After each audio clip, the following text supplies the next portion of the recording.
Hey everyone, it's Mrs. Brimlow, and today I'd like to talk to you about problem solving and practicing with our cube roots and square roots in application situations.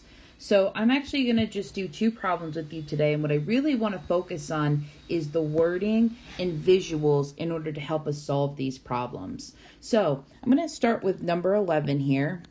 It says a square technology chip has an area of 25 square centimeters. How long is each side? So first I want to take a look at what are the important words I need to know to solve this problem. So I notice we're talking about a square, okay? We're also talking about area, and it's 25 square centimeters.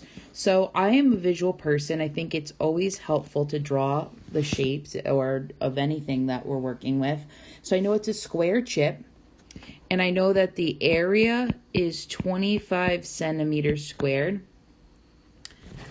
I also know that area is length times width. I also know that because it's a square, all the sides are the same. I'm just going to put X and X for now. So, what number times itself is going to give me an area of 25?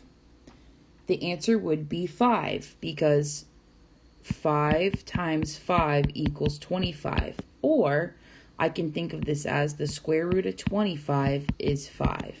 And because we are working with a word problem, we want to make sure to label it. So each side is 5 centimeters. So once again, you really want to look at the wording, draw some visuals, think about what you know to problem solve, okay?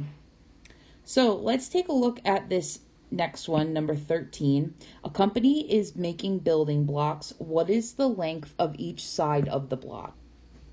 So they give us this visual over here of the block, which appears to be a cube, and they tell us that the volume is 1 cubic foot. Now, when I'm talking about a cube, that means that all of these 3 different side lengths are the same size, okay? So I'm going to call them X, X, and X because we don't know what they are yet. So what do we know? We know that to find the volume of a cube, I need to do length times width times height.